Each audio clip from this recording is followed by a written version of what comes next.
So in the last talk, I mentioned that this talk would be about 10 new terms. So the first half of the class, we had our original 10 terms.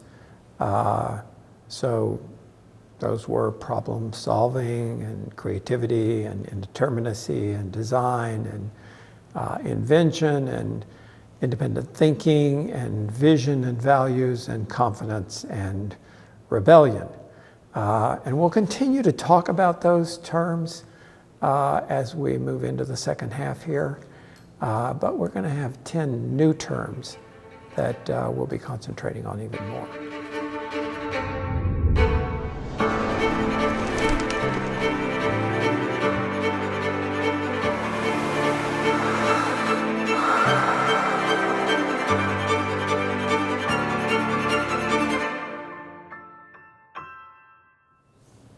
So our 10 new terms, as I mentioned in the last talk, really focus on two things. One is creative age kinds of capabilities, things that might have been not so much required in other periods of time, but new brain capabilities that are particularly in demand in the 21st century.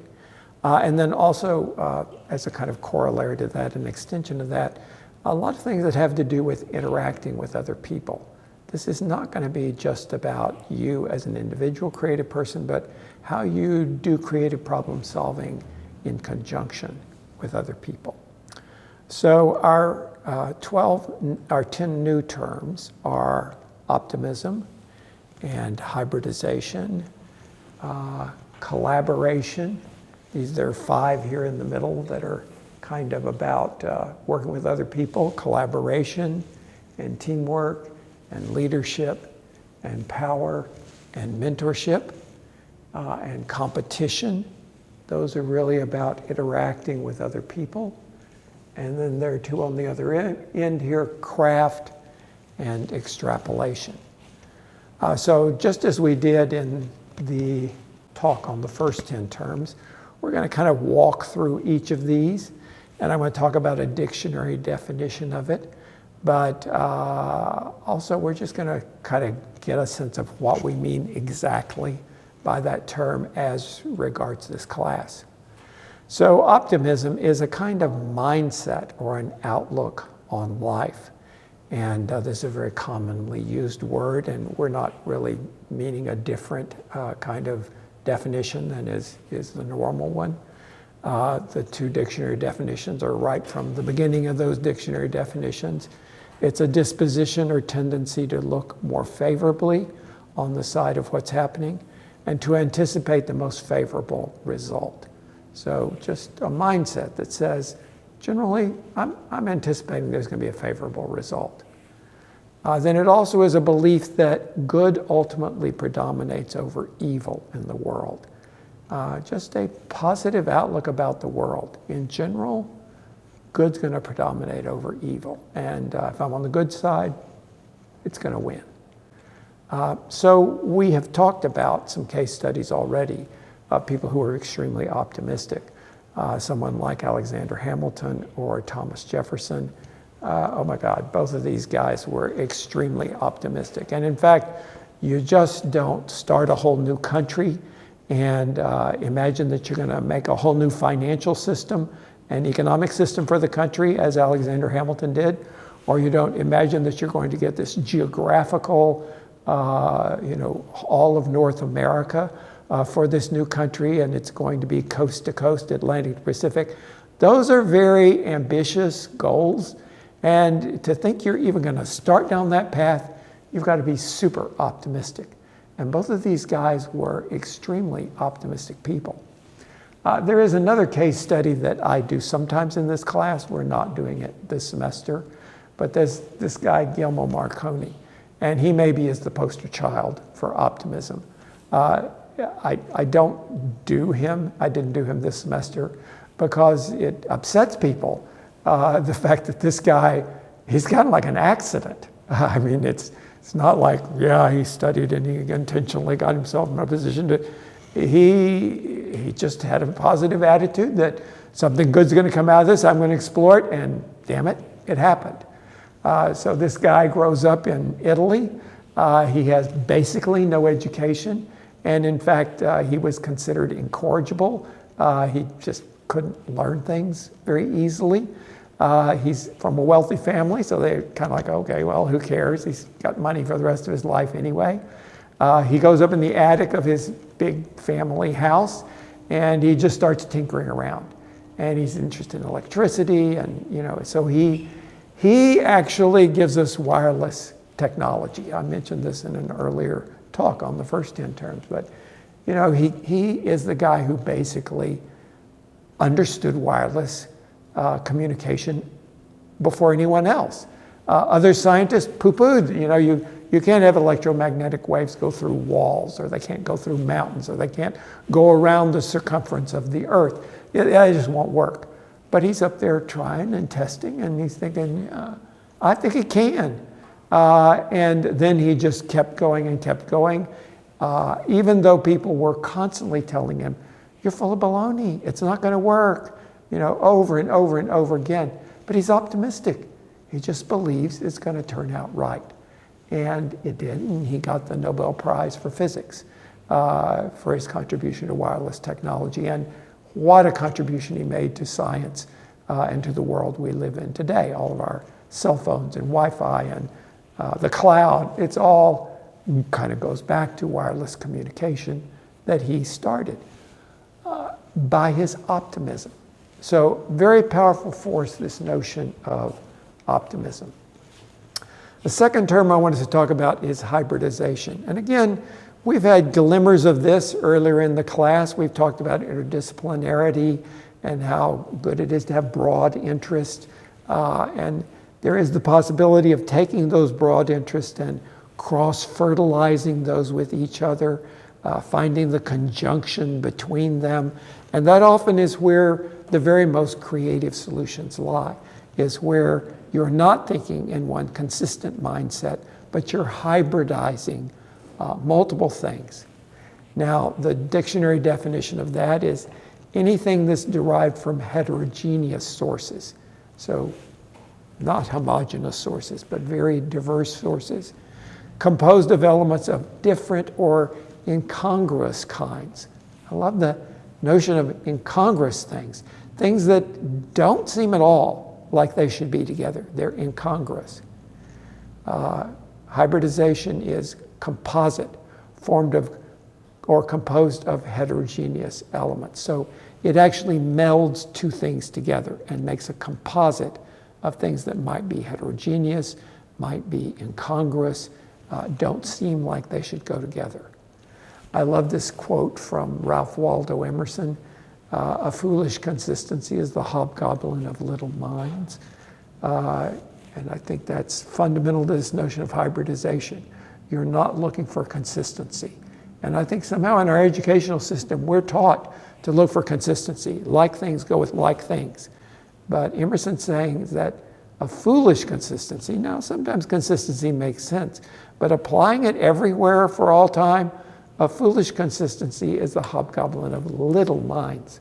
If you have a bigger mind, you realize that those things that are incongruous or that are heterogeneous might actually go together and make a composite that would be very productive. Now, our poster child for this is going to be a case study we look at in this part of the course, which is Norman Bell Geddes. And this is one of my favorite case studies of the whole semester. This is a guy who is he starts his career in printing, and he's doing illustrations, and he invents all kinds of printing mechanisms. And then he moves over into theater, and he's doing theater production design and lighting and stage sets, and he does it for films, and he does it for the stage, and he has a whole career. And then he decides, no, I'm going to get interested in everyday devices like radios and beds and stoves, and that really impacts people's lives, and he gets super involved in that. And then from that he starts designing whole houses, and then he gets interested in the interface of the car with the house, and then he gets interested in cars, and then he designs cars for Chrysler and for major car makers, and he envisions these crazy ass really inventive cars. He even designs this car that becomes an airplane, so it folds up its wings and can drive on the road, and then it can take off and fly. He is putting together things that don't normally go together.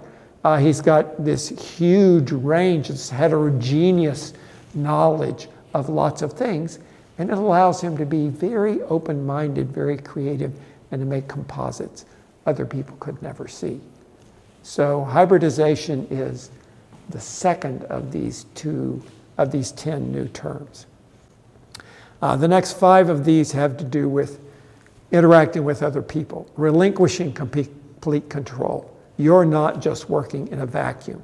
You're working in interaction with other people. And how can you use that interaction as a stimulus for creative problem solving? So the first of these terms in the middle here is collaboration. And the definition of collaboration is to work with one another or to cooperate. Now, this is very different from teamwork, which is going to be another of the 10 new terms. Collaboration is where you're working together on the same problem, doing the same thing. It's a mind meld between different people who are coming together and playing the same role and collaborating and solving this problem together. And that's what true collaboration is. It's important because it's seeking resources outside yourself. Sometimes you just need larger amounts of resources, especially in a larger complex problem. One person just can't do it. You need to collaborate. You need to work together to solve the problem as a kind of single unit. And also sometimes people have different capabilities and they bring different perspectives. And by melding their minds together and thinking together, it increases the chances for hybridization. And it also just improves the possibility of invention. So this is this notion of collaboration. Now, the person I brought in to illustrate that is someone I think most people don't think of as collaborating, and that's Albert Einstein. So Einstein is thought of as this genius, this lone genius who just really was an amazing brain who solved all these problems by himself. But that, in fact, is not the case. If you really delve into Albert Einstein's life and his science, you realize that as he was developing the theory of relativity, 2 people were very key, and they were collaborating with him. They were having regular discussions with him, and they were working together on this. One was Mileva Merrick, who's in this slide on the left. She was a PhD student with Albert Einstein at ETH. They fell in love with each other. They had a baby together, didn't get married at that point, but had a baby together. But they were very, very tight in many ways, as a couple, but also as scientists. And she was talking with Einstein constantly. In this period, he's discussing the theory of relativity. And it is her mind with his mind that is developing a lot of these ideas.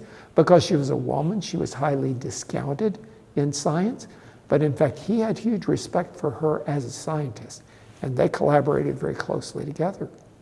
Another key person is Michelangelo Basso, who's in that slide on the right.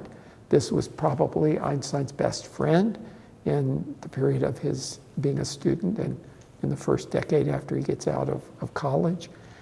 Michelangelo Basso was an incredible mathematician. Now, Albert Einstein was a damn good mathematician, and there's this kind of myth that he failed calculus, or he never did that. He was fantastic at math, and he was a genius from the time he was very young.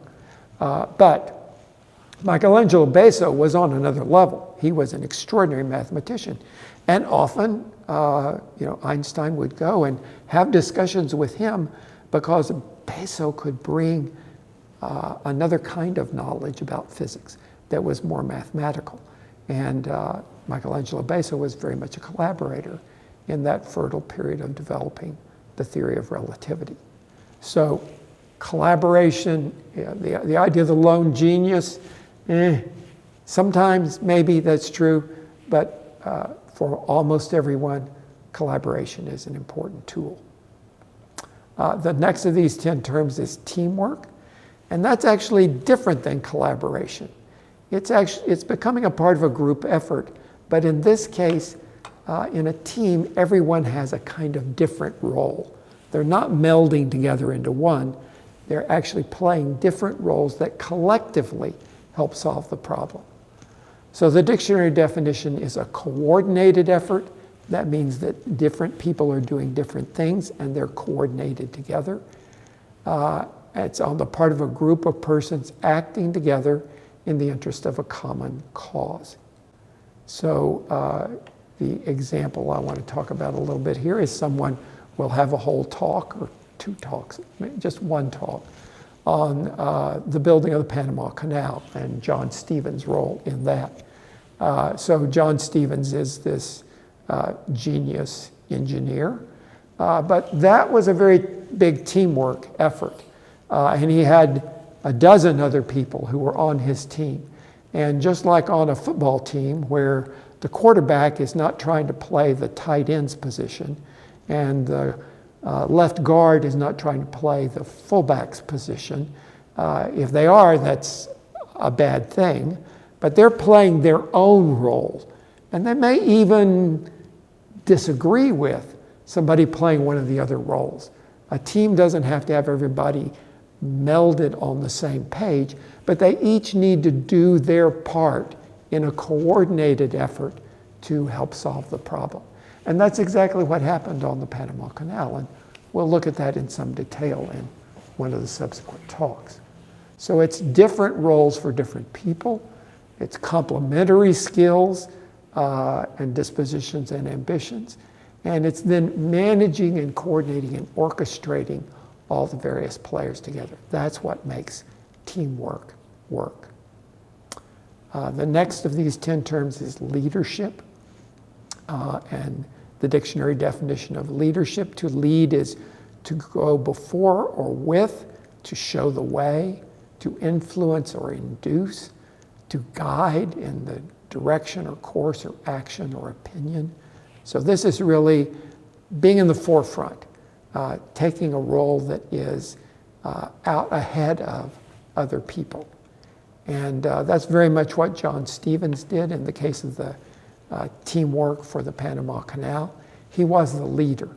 And that's a slightly different role than just being a member of the team, but actually being responsible for that kind of coordination that has to happen in teamwork, and being inspiring and being conceptual about how that team is put together and works. That takes real leadership. And certainly this is true of people we've looked at before, like Thomas Jefferson and Alexander Hamilton. Both of them were extraordinary leaders. And it's maybe interesting to think of Thomas Jefferson's role in the Continental Congress. So we mentioned that Thomas Jefferson actually wasn't there all the time in the Continental Congress. He was absent a whole lot. His wife was ill. He was going back and forth to Monticello. And yet, how did he become a leader in that? And the Declaration of Independence that came out of that, it's his pen. He's very much taking a leadership position there. But leading doesn't necessarily have to mean you're in complete control.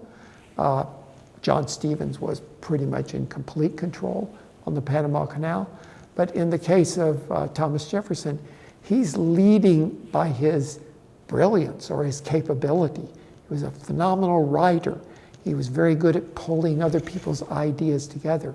That gave him a leadership position.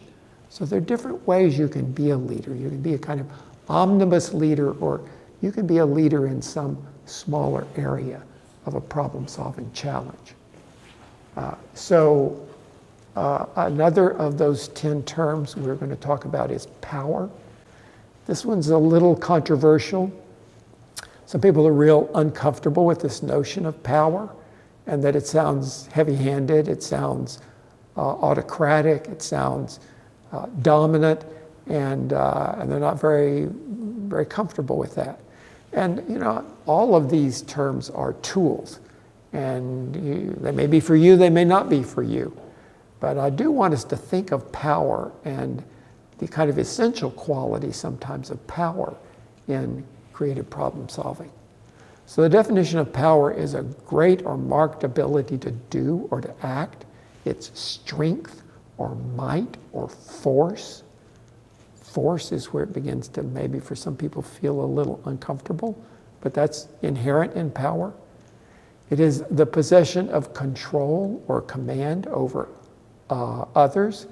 It's authority or ascendancy, so that you actually, everybody doesn't have to agree with you. You actually have the power to make something happen, even if the other people you're working with are not maybe on board to do that. This is another one of those guys that I sometimes do a case study on, Robert Moses, in this class, but we're not going to do it this semester. But Robert Moses is this interesting guy who had a phenomenal impact on New York City.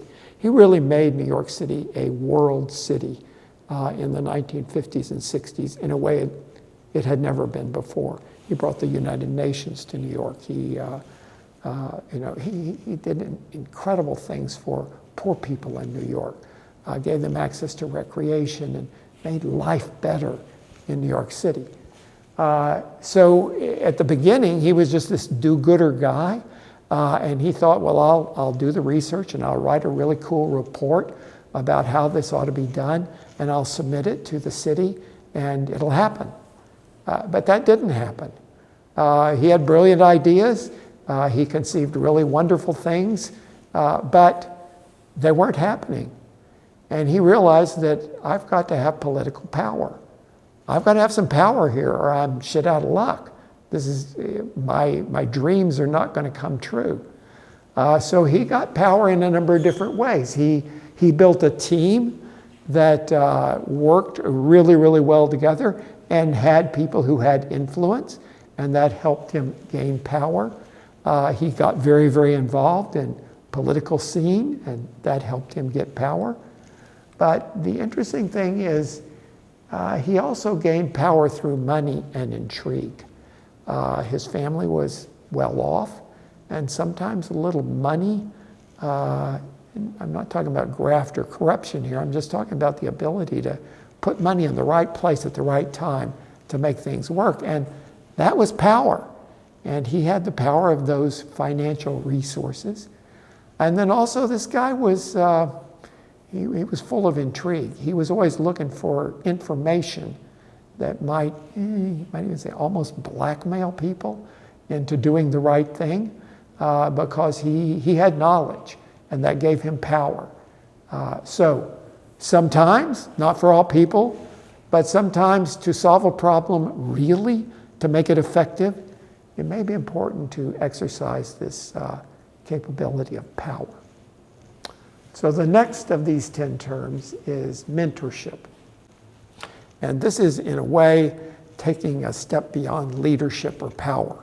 Leadership and power are kind of ascendant positions on a team or in an effort.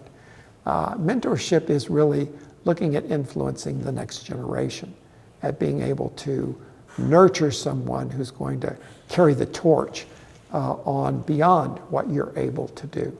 And mentorship, both from the person receiving the mentorship and from the person giving the mentorship, very, very important part of creative problem solving. There's hardly any creative person I can think of that hasn't been the beneficiary of some kind of intense mentorship that really helped them get where they are. The definition of mentorship is a wise and trusted counselor. The word actually comes from the book The Odyssey, the Greek, it's of Greek literature. And when Odysseus is about to go out on the wars, he's leaving behind his son, Telemachus, and he charges his good friend Mentor with taking care of Telemachus. So we get the word mentorship from that role that mentor played in helping to counsel and raise Telemachus in Odysseus' absence. So it's a wise and trusted counselor. Now anybody we've studied, any case study we do all semester, I could probably tell you a story about mentorship. But one of those case studies that we looked at in the first half of the semester, well, two that we looked at were Alexander Hamilton and Thomas Jefferson, and I mentioned in them that both of them had George Washington as a mentor. And he was a very, very good and very important mentor. He didn't have any children of his own. Both Jefferson and Hamilton were about the age of a son he might have had. He just believed in helping these young guys reach their full fruition. He saw them as brilliant and as incredibly capable, but they just sometimes needed a little boost. And in the case of Hamilton, of course, he worked for George Washington all the time from when George Washington began as a general all the way through his presidency. Thomas Jefferson, they were both Virginians. They were both from plantation culture. They knew each other from the time Thomas Jefferson was a young man. Both of these guys had lost their father, and they were receptive to a mentor. And in both cases, George Washington advised them, counseled them, gave them breaks, introduced them to people that were important for them to know, and really gave them leadership positions. Hamilton was Secretary of Treasury under Washington, and Jefferson was Secretary of State under Washington. When it came then to his presidency, he used these guys he had mentored to be his closest advisors on his cabinet. So mentorship is another one of these 10 terms. So another of these 10 terms is competition. And the dictionary definition of competition is a struggle or rivalry for supremacy. And it's important to understand this is not necessarily involving the destruction of the person who doesn't win that competition. It can be a friendly competition.